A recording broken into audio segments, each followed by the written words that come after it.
علی المؤمنین والمؤمنات والمسلمین والمسلمات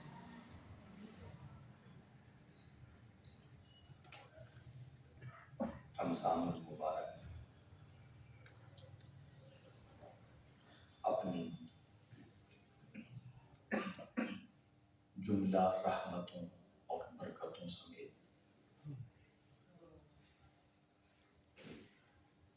اہل ایمان کو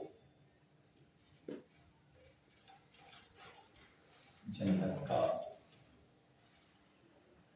راہی بنا رہا ہے۔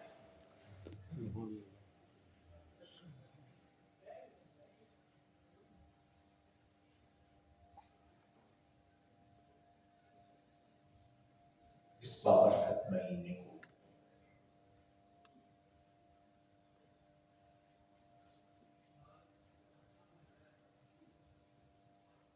بے شمار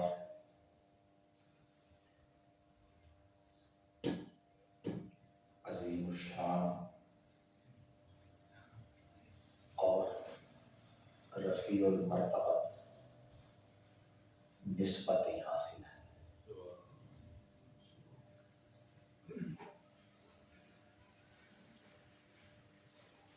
سب سے پہلے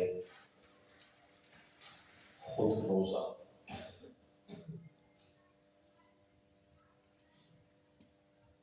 یہ وہ باوقار عبادت ہے جو رب ذوالجلال نے اپنی صفات میں سے حضور کے امتیوں کو حصہ عطا فرمایا۔ کھانے پینے سے پاک ہونا یہ صفت خدا ہے، اور اس صفت سے اللہ نے حضور کی نسبت سے حضور کے غلاموں کو شرف عطا فرمایا۔ اس بابرکت مہینہ میں قرآن نازل ہوا، یہ بھی اس مہینے کی شان، مقام اور مرتبے کو دوبارہ کرتا ہے۔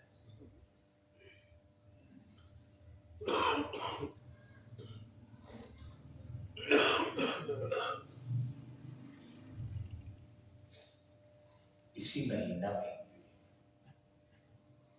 اسلام اور کفر کا پہلا اور فیصلہ کن مارکہ بدر بھی پیش آیا،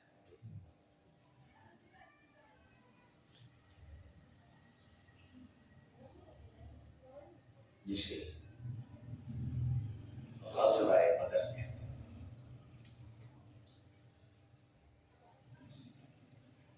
یہ اتنا جلیل المرتبہ غزوہ ہے کہ قرآن مجید کی کئی آیتیں اس کے ذکر سے اجالے بخیر رہے ہیں۔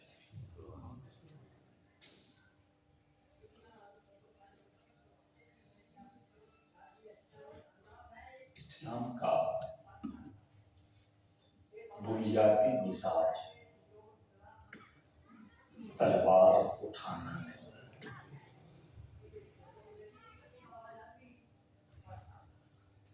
شدت اور سختی۔ اسلام نے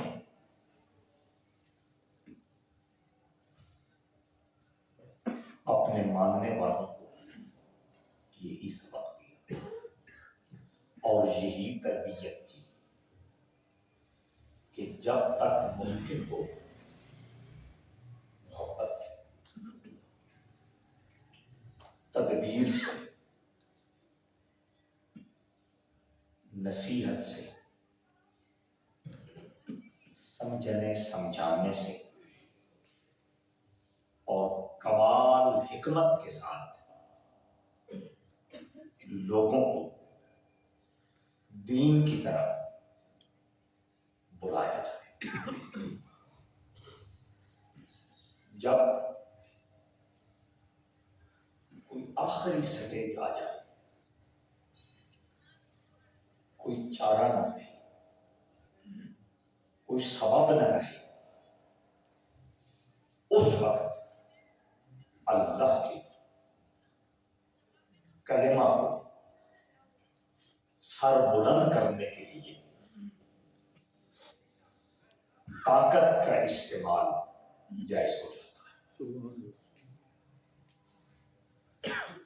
10 سال رحمت عالم صلی اللہ تعالیٰ علیہ وآلہ وسلم مکہ مکرمہ میں اعلان نبوت کے بعد تبلیغ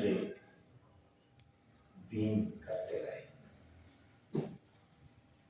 وہ 10 سالہ مکی زندگی ساری دنیا کے سامنے، جن لوگوں نے حضور کو پڑھا، حضور کی سیرت کو سمجھا اور دین حق کی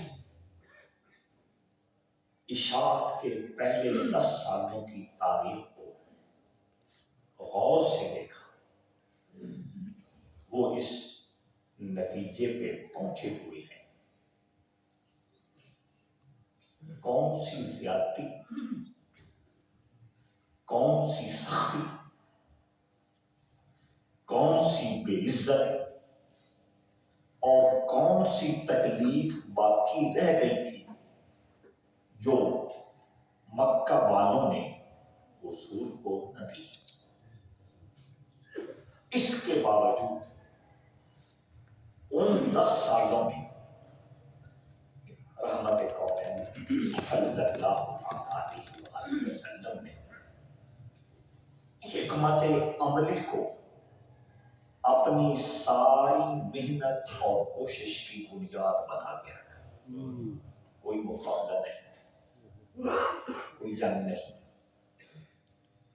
کوئی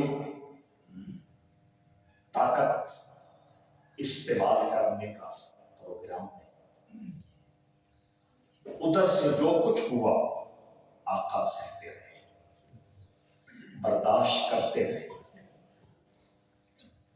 جسمانی تکلیفیں پہنچی، ذہنی اذیتیں پہنچی، معاشرتی بائیکاٹ ہوئے، آپ کی اولاد پاک کو آپ کی آنکھوں کے سامنے دکھ دیے گئے، آپ کے وفادار اور آپ کے محبین کو انگاروں پہ لٹایا گیا، تپتی ریت پہ سلایا گیا، سینے کے سلیں اور پتھر رکھے گئے۔ اس کے باوجود رحمت عالم صلی اللہ تعالیٰ علیہ وسلم نے کوئی مقابلہ اور کوئی مزاحمت اختیار 10 سال کا مکرمہ گزرے۔ اس کے بعد وہ اس نوبت پہ پہنچی کہ اب ہم محمد ابن عبداللہ کو زندہ نہیں چھوڑے، آپ کی شہادت کا مکمل منصوبہ بنا لیا، دن، تاریخ، وقت مقرر ہو گئے۔ اس لمحے رب ذوالجلال نے اور بڑا امتحان دیا، فرمایا اب مکہ بھی چھوڑ دو۔ کیا اللہ ان کے منصوبوں کو مٹی میں نہیں ملا سکتا تھا؟ کیا اللہ اپنے محبوب کی حفاظت نہیں کر سکتا تھا؟ کیونکہ قرآن میں بڑا واضح فرمایا، اللہ یعصمک من الناس، اللہ نے یہ بات فائنل کر دی ہے اور طے کر دی ہے کہ وہ آپ کی ذات کو لوگوں سے محفوظ رکھے گا۔ اس کے باوجود ساری طاقت اور اختیار اللہ کے ہاتھ میں ہے، اور اللہ کی عطا سے رسول اللہ کے ہاتھ میں ہے، لیکن اس طاقت اور اختیار کو آزمایا نہیں جاتا، اس کو استعمال نہیں کیا جاتا۔ یہاں ایک اور روحانی بات بھی توجہ سے سن لیجیے، کئی شک و شبہ کو وہ دور کرتی ہے اور کئی سوالات کا وہ جواب ہوتا ہے۔ جن لوگوں کو اللہ اپنے اختیارات میں سے اور اپنی طاقت میں سے حصہ عطا کرتا ہے، اللہ اس کے ساتھ ساتھ یہ بھی تربیت کرتا ہے کہ اپنی ذات کے لیے اس اختیار کو استعمال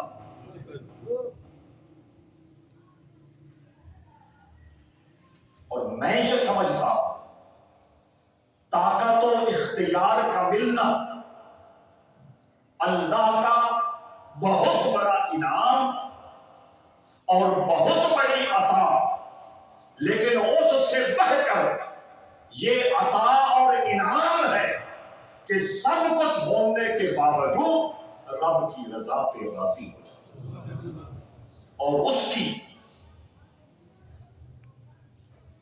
واضح ترین مثال کربلا میں حسین کی رضا ہے۔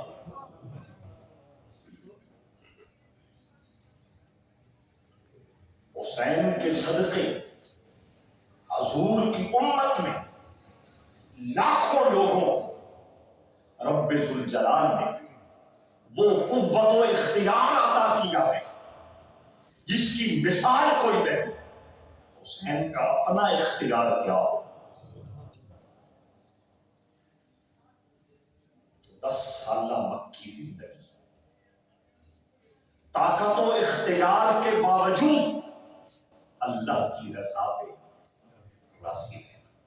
یہ حضور کا شعار اور یہ حضور کا ایک باوقار عمل تھا۔ جب انہوں نے قتل کا اور شہادت کا ارادہ کیا تو بجائے اس کے کہ اللہ کی طاقت حرکت میں آتی اور قریش مکہ اور اہل مکہ مٹی میں مل کے رہ جاتے، فرمایا برداشت، صبر، بد دعا تک نہیں، گھر ہی چھوڑ دو، شہر ہی چھوڑ دو۔ آسان کام ہے، چھوڑ دو۔ مدینہ منورہ حضور کی جلوہ گری ہو گئی، وہاں خیر ہی خیر، برکتیں ہی برکتیں، رحمتیں ہی رحمتیں منتظر تھے۔ اہل مدینہ نے میرے نبی کے جوتوں کے ساتھ سجنے والی مٹی کو اپنی آنکھوں پر سرما بنا، حضور کا وہ بے مثال استقبال کیا تاریخ میں جس کی کوئی نظیر نہیں، اور اپنا مال، اپنے کاروبار، اپنی زمینیں، اپنی اولادیں، اپنی جانیں ہتھیلیوں پہ سجا کر حضور کی بارگاہ میں پیش کرتا ہے۔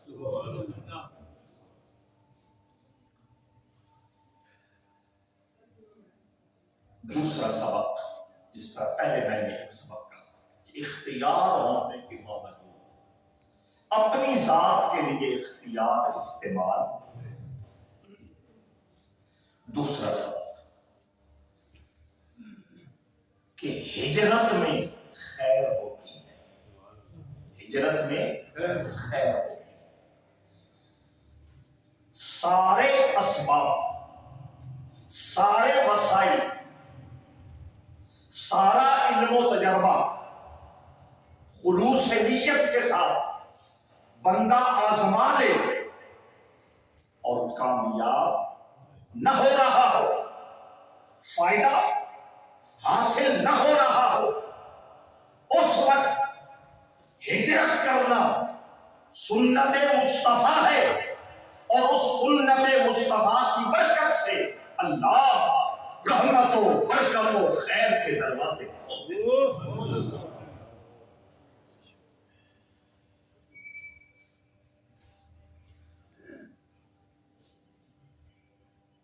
اس طرف نہیں جانا۔ خیال آ رہا ہے کچھ لوگوں، میں پڑھ رہا ہوں کہ وہاں وہی اللہ نہیں ہے۔ سمجھ آ رہی؟ مکہ میں بھی وہی اللہ نہیں تھا۔ جواب سیدھا سادہ ہے۔ تو میں نے پہلے وضاحت کر دی کہ پورے خلوص کے ساتھ میں اپنی طاقت بھی استعمال کروں، اپنا تجربہ اور ہنر بھی استعمال کروں، اپنی تعلیم اور اپنی قابلیت کے سکے بھی منوا لوں، جتنے ظاہری اسباب و وسائل ہیں پوری حسن نیت کے ساتھ ان کو استعمال کر لوں، پھر بھی نتیجہ میرے ہاتھ میں نہ آ رہا ہو، اس وقت اسی اللہ کا فیصلہ ہے کہ اب میری رحمت کا دروازہ مدینہ میں آ کے کھڑا ہے، اب میری رحمت کا دروازہ فلاں شہر میں آ کے کھڑا ہے۔ توجہ ہے؟ بسم اللہ۔ تو عرض یہ کر رہا تھا، حضور مدینہ آ گئے۔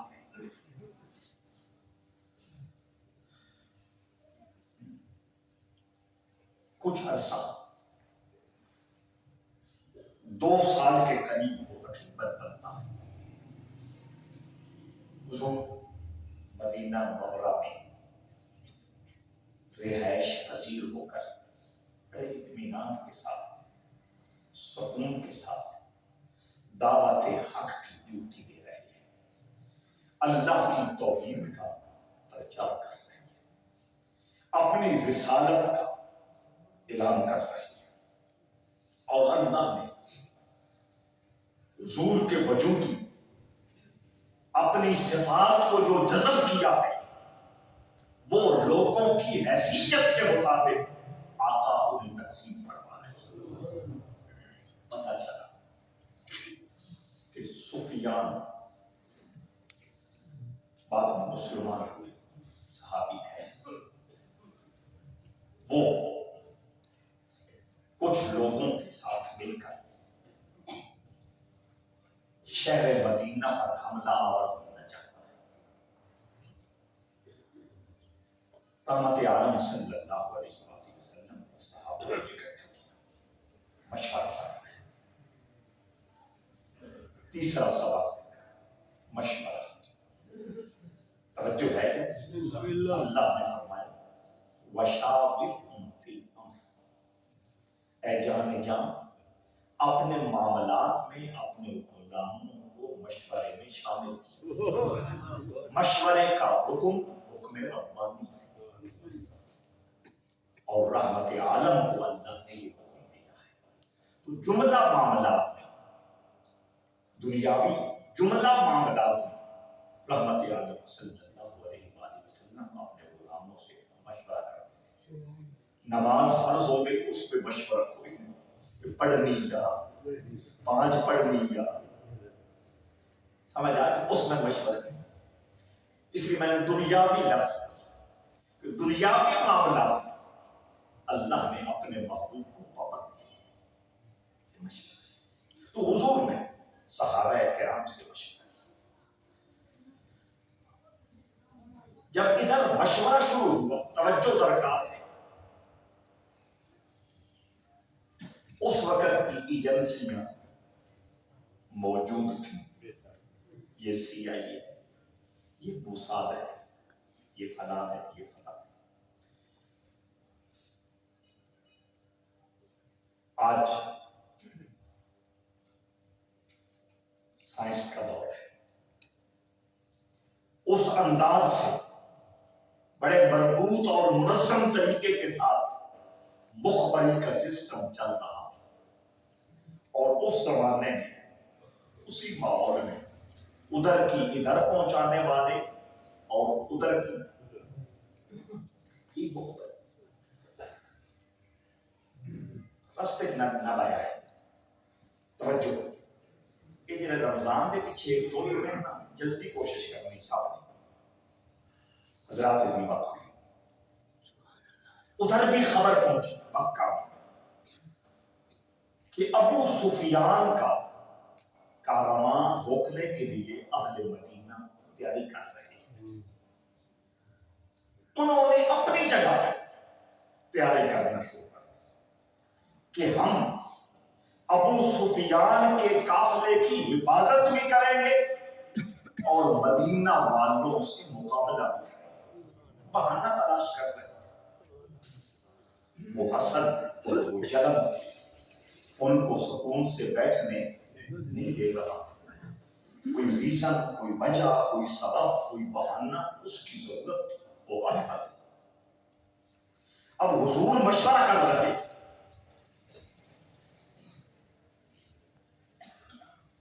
کہ کیا کرنا چاہیے۔ حضور کو وحی کے ذریعے قریش مکہ کی تیاریوں کا علم بھی ہو گیا۔ اس مشورے میں حضور نے دونوں پوائنٹ رکھے کہ ایک ابو سفیان کے قافلے کو روکنا ہے، اور دوسرا اگر وہ حملہ کرتے ہیں تو ان کو جملہ مکمل کریں، جواب دے۔ یہ مشورے میں بات چل رہی ہے۔ سیدنا صدیق اکبر نے کہا یا رسول اللہ، جہاں آپ کا پسینہ گرے گا فاروق اعظم نے بھی اسی طرح اپنی محبت، اپنی عقیدت اور اپنے کمال جذبات کا اظہار کیا۔ پھر ایک اور صحابی، یہ وہ صحابی ہیں جن کے بارے میں رحمت عالم صلی اللہ تعالیٰ علیہ وسلم نے فرمایا کہ پچھلے نبیوں اور رسولوں کو 7 وزیر اور نقیب دیے گئے، مجھے 14 دیے گئے، ان میں سے ایک یہ بھی ہے۔ اور حضور نے ایک اور مقام پہ فرمایا کہ 4 لوگوں سے مجھے اللہ نے محبت کرنے کا حکم دیا ہے، ان میں یہ بھی ہے۔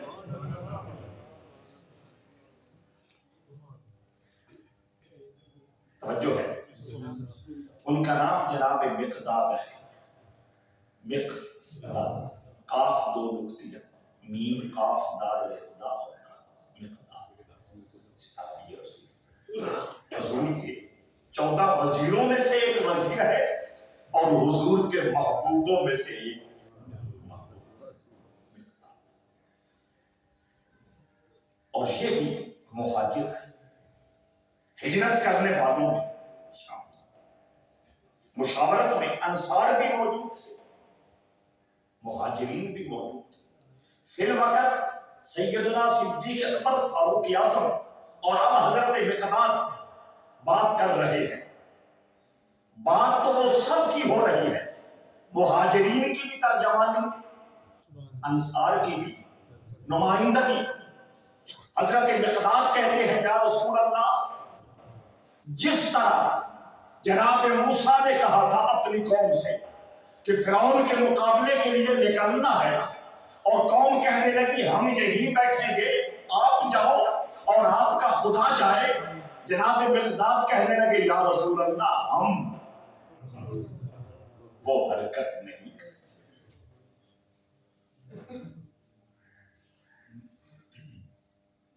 اور انہوں نے ایک اور جملہ کہا کہ یا رسول اللہ اگر آپ کی نصرت، آپ کی مدد اور آپ کی ذات پر قربان ہونے کے لیے ہمیں برق الغماد بھی جاننا پڑا تو ہم جا کے رہیں۔ یہ برق الغماد ایک سٹی کا نام ہے، ایک شہر کا نام ہے جو حبشہ افریقہ کے ملک میں ہے، جو مدینہ شریف اور عرب شریف سے سینکڑوں کلومیٹر دور تھا۔ جب لوگ کسی شہر کے دور ہونے کی مثال دیتے تو برق الغماد آپ بھی بیٹھے ہیں اور کسی مثال دیتی ہو دور دراز شہر کی، وہ کوئی پشاور میں نا ہوتی ہے نا بات، تو وہ بھی ایسے ہی بولتے تھے برق الغماد۔ ان تک موٹر وے دی وجہ تو پشاور کو نہ رہا، لیکن اس ویلے نہ اس ویلے لاہور بھی کھاندہ آیا نہیں جناب۔ تو برق الغماد جناب مقداد کہنے لگے ایک تو بنی اسرائیلیوں کی طرح ہم نہیں کریں گے، دوسرا اگر آپ کی خدمت و نصرت کے لیے ہمیں افریقہ کے شہر برق الغماد تک بھی جانا پڑا ہم حاضر ہیں۔ احمد عالم کے چہرے پہ خوشی اور مسرت کی وجہ سے نالیاں چہرہ کھل انبساط و مسرت سے رحمت کے عالم کا چہرہ یوں لگ رہا تھا کہ جیسے کسی نے تازہ انار مجھول دیا۔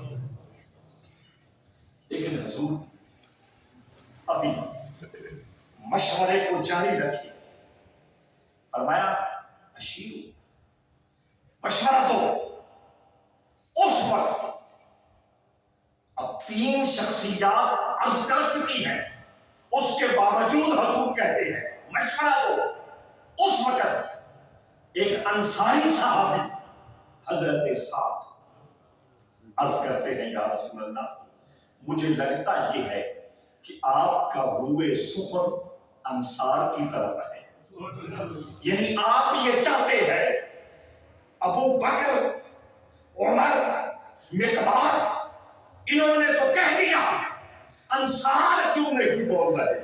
تو یا رسول اللہ پہلی بات تو یہ ہے ہمارے مہاجر بھائیوں کا بولنا ہمارا بولنا ہے، یہ ہماری ترجمانی کر رہے ہیں، یہ ہماری نمائندگی کر رہے ہیں۔ اس کے باوجود اگر آپ کی منشا ہے، آپ کی رضا ہے اور آپ کی آرزو اور چاہت ہے کہ کو ہم بولے تو یا رسول اللہ میں سارے انصار کی طرف سے یہ بباغ دہل کہہ رہا ہوں کہ ہم اس وقت تک آپ کا دامن نہیں چھوڑیں گے جب تک آپ کی مرضی کے مطابق اللہ کا کلمہ بلند نہیں ہو جائے۔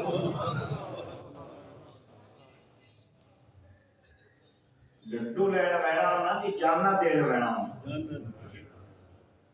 صحابہ کے بارے میں کچھ بھی کمزور سوچنے سے پہلے اور صحابہ کے بارے میں اپنی زبان کو ناپاک کرنے سے پہلے ان کی قربانی کو سوچنا، ان کی وفاؤں کو سوچنا، ان کی محبتوں کو سوچنا، ان کے اخلاص باطن کو سوچنا، ان کے درد دل کو سوچنا، ان کی محبت مصطفیٰ کو سوچنا۔ حضور راضی ہو گیا، میں ہاں مجھے تم سے یہی مجھے تم سے یہی توقع تھی۔ اور اس کے بعد اب آپشن 2 چل رہے تھے، ابو سفیان کا قافلہ اور قریش مکہ کی چڑھائی۔ ادھر مشاورت کمپلیٹ ہوئی، مشورہ مکمل ہوا، ادھر رحمت عالم صلی اللہ تعالی علیہ وآلہ وسلم کو اسی مجلس میں اسی ماحول میں رب ذوالجلال نے فیصلہ سنا دیا۔ اور میرے لیے آپ کے لیے یہ سوچنے کی بات ہوگی یا کھوج لگانے کی بات ہوگی کہ یہ کیسے جن لوگوں کا عرش سے رابطہ ہو جاتا ہے،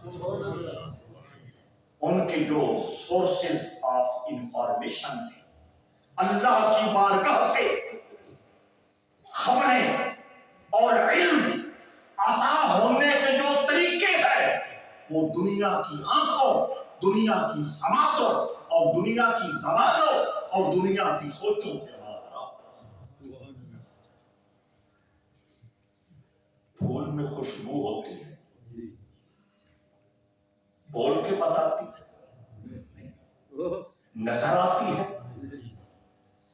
چکھ کے پتہ چلتا نہیں، لیکن مانتے ہو کہ پھول میں خوشبو موجود ہے تو وہ بندہ مومن جسے اپنے کریم رب کے دربار میں رسائی نصیب ہو جائے، اپروچ ہو جائے ذات رب کے ساتھ، جس کے دل کا رشتہ اور روح کا رشتہ مستحکم ہو جائے، اسے ظاہری جتنے بھی پڑھنے پڑھانے سیکھنے سکھانے کے طریقے ہیں ان سے آزادی نصیب ہو جاتی ہے۔ اسی مجلس میں حضور سے باہر کرا دیا گیا کہ مقابلہ صرف سفیان کے قافلے سے نہیں، قریش مکہ سے ہے۔ اس وقت حضور نے ایک جملہ بولا تھا، فرمایا جو اس راہ میں نکلے گا جنت اس کی منتظر ہوگی۔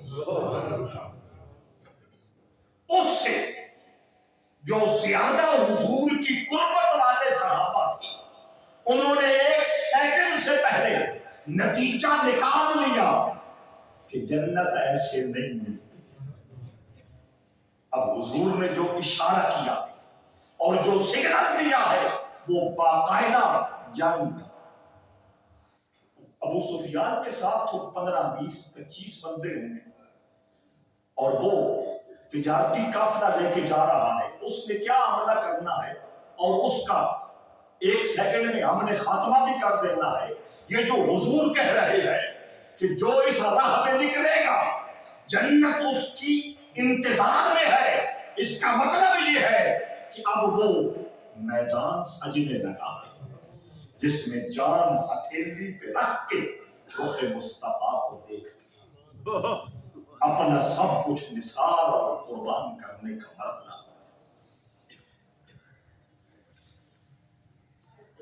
ادھر سے کیونکہ اتنا سارا ہی وقت ہوتا ہے، ورنہ یہ تو 8-10 جمعوں کا بیان ہے، تو ہم سمری آپ کو سناتے ہیں، خلاصہ آپ کو سناتے ہیں۔ ادھر سے 1000 بندے، ابو جہل نے پوری کمپین ادھر تو میں نے مانا دسن دی کو نہیں لوگ کمپین کہ ہے لوگ کمپین یہ بات ان کی وجہ بھائی بڑے ساتھی ہو تے بڑے صرفے آلے بھی ہو جگدے پہ ہو تے بڑے لوک کے رانے آلے ہو جدہ ان دا کوئی سیزہ نہ ہونا تے بڑیاں الکٹا نہیں آویں کمپین دیا یہ تو کچھ آج میں 10 ہوا یہ بولو نا اوتھے چاہ اوتھے ریلی اوتھے پنا جگدے پہ ہو یہ کی ہے میں تو نہیں سمجھ آیا۔ ہم سادہ بھی ہیں، ہم سرفیل بھی ہیں، ہم معاملات سے دور رہنے کا مزاج بھی رکھتے ہیں، لیکن جب سیزن آتا ہے تو بلی پہلے سے اس پہ بھی اس اپنی ادا پہ بھی غور کریں۔ حضرات عظیمہ کا توجہ درکار ہے۔ ابو جہل نے کمپین چلایا اور باقاعدہ قریش مکہ کو غیرت دلائی کہ تمہارے ساتھ یہ ہوا، تمہارے ساتھ یہ ہوا، تمہارے ساتھ یہ ہوا، اب وقت آ گیا ہے اپنے ایک ایک ظلم اور زیادتی کا بدلہ تیار۔ ان کے اس بناوٹی اور جھوٹی غیرت کی ایک دو مثالیں میں عرض کروں گا، پھر آپ کو اندازہ ہو جائے.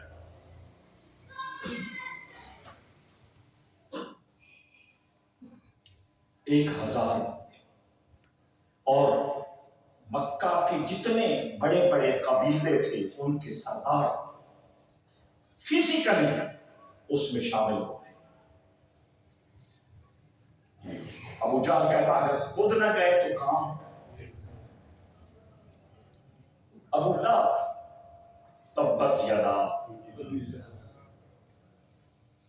اس کو اندر اندر کچھ حقیقتیں پتہ چل چکی تھی، اس کے پاس کچھ خبریں تھیں کہ یہ کفر اور اسلام کی کوئی روٹین کی جنگ نہیں، فیصلہ کن مارکا ہے. ایک بندے نے اس کے 500 روپے دینے تھے. ابو لہب نے کہا دو، اس نے کہا ابھی نہیں دیے جا سکتے. ابو لہب نے کہا معافی کی گنجائش ہے. اس نے کہا کیسے؟ اخدا میری بتی. اور سمجھ آ گئی؟ اس جنگ میں میری جگہ تو چلا جا، وہ 500 میں نے. یہ ساریاں کہانیاں اج دیاں نے، پرانیاں چلتی ہوں. سمجھ آؤں پئی ہے؟ یہ جس ویلے میں کوئی کہانی تسی میں چلاؤں لگیے، ذرا سوچ لیا کریے بھی یہ شروع کتوں ہوئی. جانتے پہ ادھر تعلق سونے مصطفیٰ دے دربار نہ لے یا ابو لہب تے ابو جہل دے. ابو لہب کے علاوہ باقی جتنے سردار وہ سارے عملاً اس جنگ میں شریک ہوئے. 1000 نفری سردار الگ، ناچنے والی، گانے والی، حوصلہ بڑھانے والی عورتیں ساتھ، سینکڑوں اونٹ. کمپین ہے نا جی جاگتے پر سینکڑوں اونٹ ساتھ، اور ہر روز اس 1000 بندے کے لیے 10 اونٹ ذبح. اور وہ جتنے فن خان آ وہ تڑ کے آخر پانچ میرے ذمہ تھا، میرے ذمہ، کیونکہ ہے کمپین نک. سمجھ آؤں پئی کہ کون نہیں آؤں پئی؟ ساری آؤں پئی نا. یہ تھوڑا جہا اور کھولنا توجہ. پتہ یہ چلا جب ذات کا معاملہ ہو، قوم کا معاملہ ہو، قبیلے کا معاملہ ہو، انا کا معاملہ ہو، اپنی کھڑپنچی بچانے کا معاملہ ہو، بندہ سب کچھ لگانے کے لیے تیار ہو جاتا ہے. اور اگر اللہ کی رضا کے لیے 100 بھی دینا پڑے کروڑ لگتا ہے. نہیں ڈالتی ڈھوٹ ڈھوٹ کے لکھا نوٹ کر وہ ویتا نہیں کیا. یہ بات ہے 10 اونٹ ذبح ہو گئے. ایک دلچسپ صورتحال بنی. بہت توجہ، چونکہ روزے تیجا جمعہ اور نائٹ میں ساری کر سکتا اس وقت میرے کیوں سکت میں ورنہ میں جگہ ہی رکھا ہوں. تسی آپ بھی تو کچھ کہو. ایک عجیب صورتحال ہے. وہ ادھر سے روانہ، رمضان کا مہینہ، عرب کی گرمی، 313 جن کے پاس نہ پوری تلوار، نہ پورے تیر، نہ پورے نیزے، نہ پورے خنجر، نہ پوری بھالیں، نہ لوہے کا لباس، زرہ، نہ سواری. ایک ایک سواری پر 3 بندے. آقا کریم نے کہا میرے ساتھ بھی 2 بندے ہوں. وہ جو دلچسپ صورتحال وہ اور بات ہے، یہ ضمناً بات آ گئی. میرے ساتھ بھی 3 بندے ہوں گے. وہ کون 2 خوش نصیب تھے؟ ایک کا نام زید تھا، دوسرے کا نام علی تھا. فرمایا یہ میرے رفیق سفر ہوں گے، ایک سواری پہ ہم تینوں سوار ہوں گے۔ اب ایک سواری پر تینوں کا یا دو کا اکٹھا سوار ہونا یہ شان رحمت کے مناسب نہیں تھا۔ فرمایا ایک ایک سوار ہوگا۔ حضرت علی اور جناب زید نے عرض کی یا رسول اللہ ہم اپنی باری آپ کے مل کے کرتے ہیں، قبول فرمائیں، آپ چڑھے۔ فرمایا نہیں، مجھے ثواب کی ضرورت نہیں۔ اور دوسرا فرمایا میں مساوات برابری کا عالم کرنا۔ ایک اگرون ہور وانڈو ویسے اس لیے فرمایا نا، اور باقاعدہ جتنی دیر علی سوار ہوتے حضور پیدل چل رہے، جتنی دیر زید سوار ہوتے حضور ساتھ پیدل چل رہے۔ تو دوران سفر جو دلچسپ صورتحال ہے،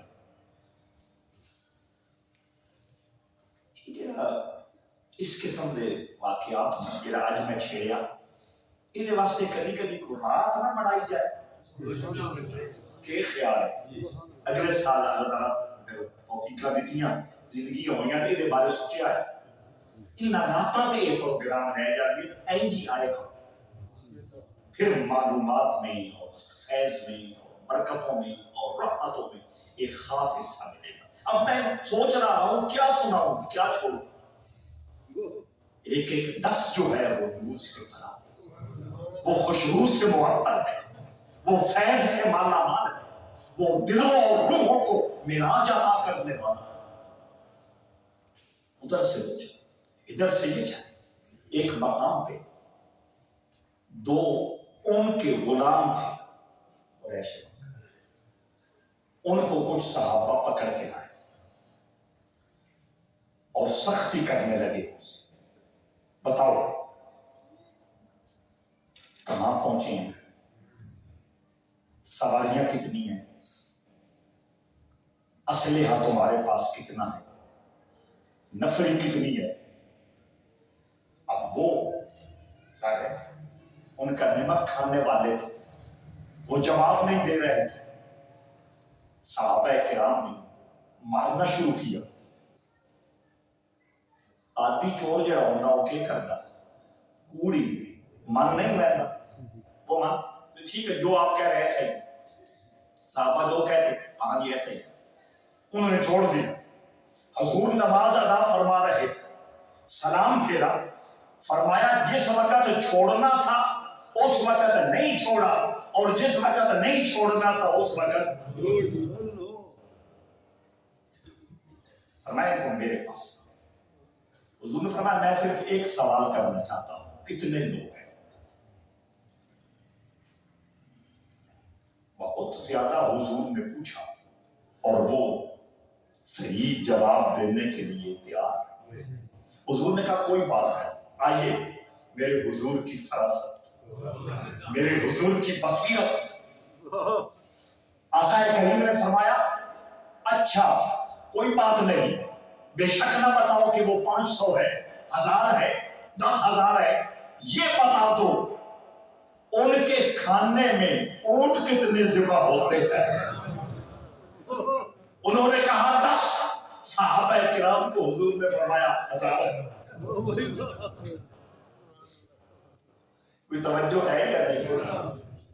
یہ کھانے کا کتنے لوگوں کو اونٹ کا گوشت پورا ہو سکتا ہے، یہ علم بھی میرے مصطفیٰ کے پاس موجود۔ حضور نے ان کو چھوڑ، انہوں نے جاتے جاتے کہا وہ جو سامنے تیرنا نظر آ رہا ہے ہمارا لشکر اس کے پیچھے موجود ہے۔ حضور بدر میں پہنچ گئے، جگہ کرنا وہاں میدان، ایک اس طرف میدان ایک اس طرف میدان۔ دو چیزیں میں ہر وقت عرض کر دوں، جو لوگ حج اور عمرہ کے لیے جاتے ہیں ان کو بدر کی زیارتوں کے لیے لے جایا جاتا ہے۔ فرض واجب نہیں ہے، لیکن میں فرض محبت ادا کر رہا ہوں، کسی کی ادا کر رہا ہوں۔ یہ وہ نشانیاں ہیں جن کو دیکھ کے اللہ کی عظمت اور سونے نبی کی محبت سینے میں تازہ ہو جاتی ہے۔ حضرات عظیم کا وہاں لوگ جاتے ہیں، وہاں ایک جگہ ہے جسے قلیب کہتے ہیں، جہاں 70 کافروں کو حضور نے زمین میں دبوا دیا تھا۔ وہاں جا کے لوگ جوتے مارتے ہیں، کنکریاں مارتے ہیں۔ اس عمل کا میرے حضور کی سنت سے کوئی تعلق نہیں ہے، شریعت سے اس کا کوئی تعلق نہیں ہے۔ کنکریاں مارنا صرف ایک جگہ ہے، وہ حج کے موقع پر ملا۔ جمرات کو پٹھانوں کی طرح جوتے بھی نہیں مارے۔ اسی طرح وہاں ایک مٹی کا بہت بڑا پہاڑ نظر آتا ہے۔ لوگ کہتے ہیں یہ وہ پہاڑ ہے جس پہ فرشتے اترتے تھے اور دوڑ کر اس پہ جاننے کی کوشش کرتے ہیں۔ اس بات کا حقیقت سے کوئی تعلق نہیں، فرشتے پہاڑوں کے محتاج۔ میرے حضور نے کہا صدیق اکبر کو کہ ابھی میں نے دیکھا ہے کہ جبرائیل یہاں موجود ہے، اس کے دانتوں پہ بھی مٹی لگی ہوئی ہے۔ اسی بدر کے بعد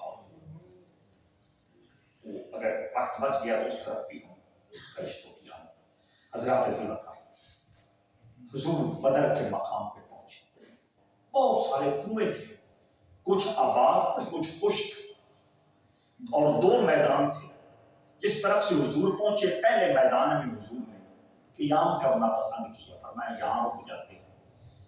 اور ایک کنواں جس میں تھوڑا پانی تھا لیکن پیا جا سکتا تھا، ایک صحابی حضرت ابو لبابہ رضی اللہ تعالیٰ وہ آگے بڑھے، عرض کی یا رسول اللہ، یہاں جو آپ نے سٹے کیا ہے، آپ رکے ہیں، یہ اللہ کا حکم ہے یا ویسے آپ نے اس جگہ کو پسند کیا ہے؟ توجہ ہے، ذرا انداز دیکھیے۔ ابو لبابہ کہتے ہیں، یہ وہی ابو لبابہ ہیں غزوہ تبوک میں حاضر نہ ہو سکے، حضور کے دل پہ تھوڑا سا بوجھ آیا، ان سے برداشت نہ ہوا، انہوں نے 7 دن اپنے آپ کو مسجد نبوی کے ستون کے ساتھ باندھ کے رکھا، نہ کھایا نہ پیا۔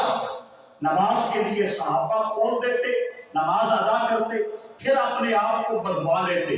7ویں دن صحابہ نے آ کے عرض کی، ابو لبابہ مبارک ہو، اللہ نے تیری توبہ قبول کر لی ہے، اب ہم آپ کو کھول کر حضور کی بارگاہ میں لے نہ جائیں۔ ابو لبابہ نے کہا رسول خدا ہے، اللہ کے محبوب خدا ہے، اور اپنے مبارک ہاتھوں سے میری رسیاں وہی استوانہ لبابہ اور استوانہ توبہ، توجہ ہے کیا نہیں؟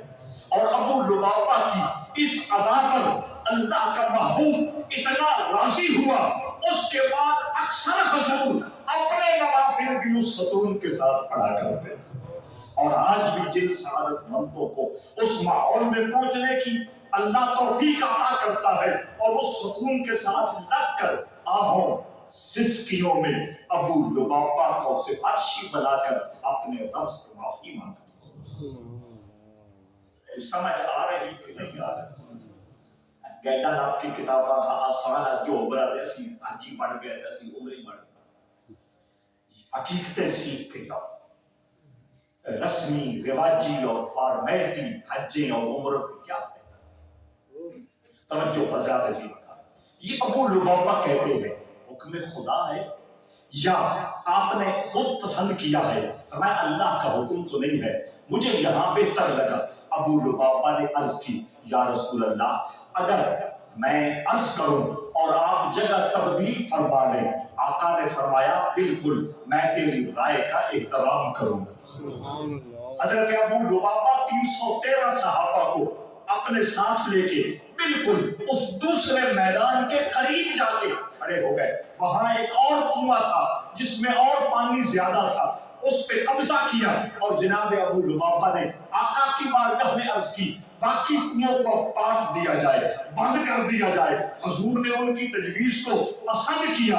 اس جگہ کچھ دیر کے بعد اللہ کی رحمت برسی، بارش ہوئی، وہ ریتلی زمین اس قابل ہو گئی کہ آرام سے اس پہ چلا جا سکے۔ بھاگا جا سکے، اور وہ کنواں مزید آباد ہو گیا۔ اب جب وہ وہاں پہنچے، ان کے پاس جو کنویں تھے ان میں کوئی زیادہ پانی نہیں تھا، وہ پانی کے لیے اس کنویں پہ آتے، رحمت عالم فرماتے اجازت ہے۔ ان کا رویہ بھی دیکھو، اسی تو سن سنا کے گل پہ رکھ دیں، اسے تو مار کھانے شریکاں مخالفاں دشمناں صرف کہانیاں کی دعا دو سن کے کوئی بندہ کور کرا لا کے سنا دے تے اسی کلب بندے آتے پتہ نہیں کے کر چھڑ دے، اور وہ آنکھوں کے سامنے ہزار قریشیوں کا لشکر لے کے سارے قبیلوں کے رؤساء اور سردار حضور کے صحابہ کی جان لینے کے لیے وہاں موجود ہے۔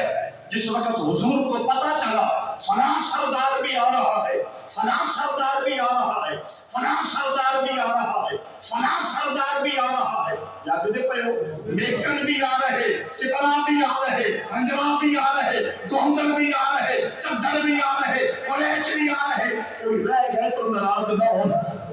توجہ درکار ہے۔ حضور نے جب ایک ایک کا نام سنا، اپنے صحابہ سے کہا تھا جملہ سنیے، میرے آقا نے فرمایا قریش مکہ نے اپنے جگر نکال کر تمہارے آگے رکھ دیے۔ حضور سے بہتر ان کو کون جانتا، ان کے مزاجوں کو کون جانتا، ان کی طبیعتوں کو کون جانتا تھا، اور ان کے سٹیٹس کو کون جانتا تھا۔ جناب سمجھ انہوں نے اپنے جگر نکال کے تمہارے سامنے رکھا۔ اس کے بعد میرے آقا نے میدان بدر کا وزٹ کیا۔ وزٹ بھی سمجھاؤں دی کو نہیں نہ لوڑ، پورا میدان بدر کا آپ نے مطالعہ کیا، پورے گھومے۔ ایک جگہ نبی رک گیا۔ کون رک گیا؟ نبی کا معنی کیا ہے؟ غیب کی خبریں دینے والا۔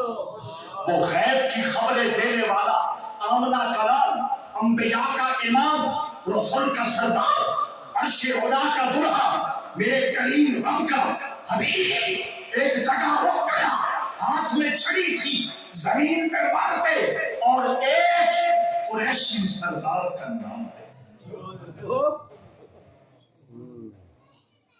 یعنی اس کا لئے تھے پھونڈیاں لگ جاؤں، ہاتھ میں چھڑی زمین پہ رکھتے، نام لیتے، ایک کا نام دوسرے کا نام، 70 سرداروں کا، اور 70 اس جنگ میں شریک ہونے والے لوگوں کا باقاعدہ نام لیا۔ تیرا نبی دیوار کے پیچھے کا نہیں جانتا ہوگا، میرا نبی جانتا ہے کل کہاں کون مرے گا، کل کہاں کون مرے گا، کل کہاں کون مرے گا، میرا نبی جانتا۔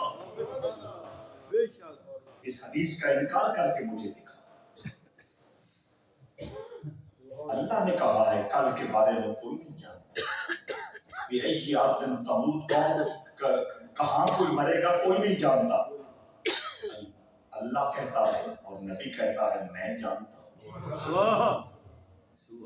رپھڑ نہیں ہے، اختلاف نہیں ہے، تضاد نہیں ہے، کریش نہیں ہے، سادہ سامانہ یہ ہے، سب کچھ اللہ ہی جانتا ہے، لیکن جب چاہے اپنے دوستوں کو جلا دے۔ کل کہاں کون یہاں ملے، ایک ایک کا نام دے رہے ہیں۔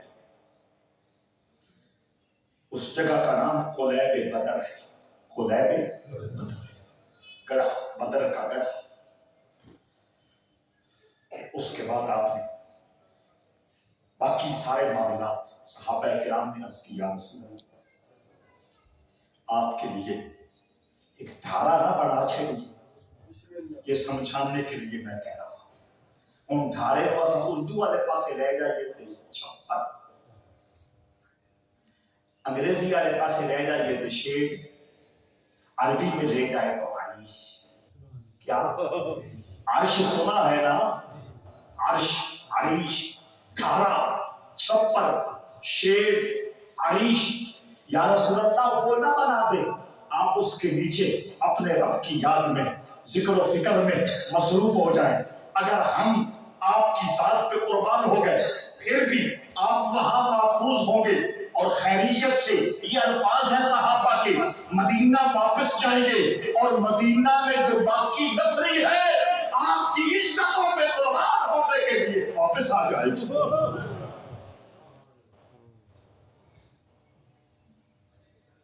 عریش اب یہ وہ جگہ ہے جہاں اب مسجد عریش ہے, جہاں آدمی نمازیں پڑھا کرتے ہیں. اس مسجد عریش اتنے بہ کے میرے نال اور بھی سارے گئے آن ایک سال انہاں دے کولوں میں بڑے وعدے لے بھئی آپ قربانیاں دی جا ہے. سمجھ آ گئی تسی بھی کچھ میرے نال کرو پر انہاں او لاج نہیں رکھی گئی. آنکھو نا سبحان اللہ. ہوں آنکھو حضرات اسی وقت توجہ درکار. تو میں یہ عرض کر رہا تھا مسجد عریش اس لیے میرا دل تنگ ہوتا, اس لیے میرا حوصلہ جوان نہیں ہوتا. ان کے رویے, ان کے یہ معاملات کہ وہاں بیٹھ کے وعدے اور اس کے باوجود وہ معیار جو حاصل کرنا تھا اس کی طرف قدم نہیں اٹھ رہے.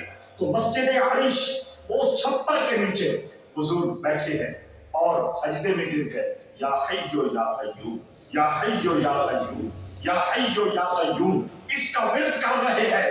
اس پہ کبھی بات ہوگی, کبھی اللہ کا صفاتی نام الگ پکارا جاتا ہے, کبھی دو ملا کے پکارے جاتے ہیں.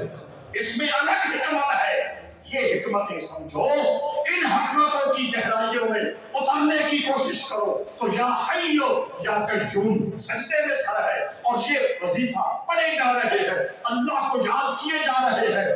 آپ کی مبارک چادر آپ کے مبارک کندھوں سے پھسل کے نیچے گر گئی. سیدنا صدیق اکبر سے رہا نہ گیا, آگے بڑھے, چادر درست کی, حضور کی خدمت میں عرض کی, کرم کی, بندہ نوازی کیجیے, اٹھ جائیے. آقا نے سر اٹھایا. صدیق اکبر نے کہا آج تو آپ نے اللہ کو اس طرح راضی کیا کہ اللہ اپنی مدد کا اعلان کر رہا ہے.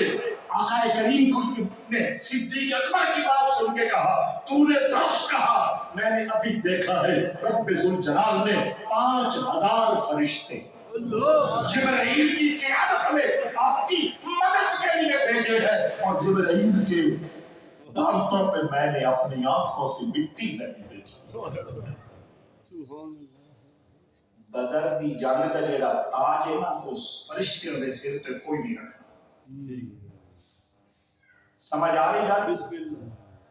بدر دی جنگ دا تاج فرشتیاں دے سر تے نہیں رکھنا, بالکل نہیں رکھنا. بعض اوقات بیان کرتے ہوئے لکھتے ہوتے لوگ پھسل جاتے ہیں.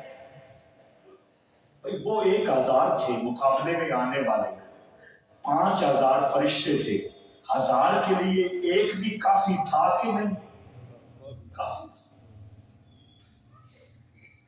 بھیجے, قرآن نے کہا بھیجے, فرشتے آئے, 5000 کی تعداد میں آئے, لیکن کفر سے مقابلہ میرے رسول کے وفادار غلاموں نے کیا.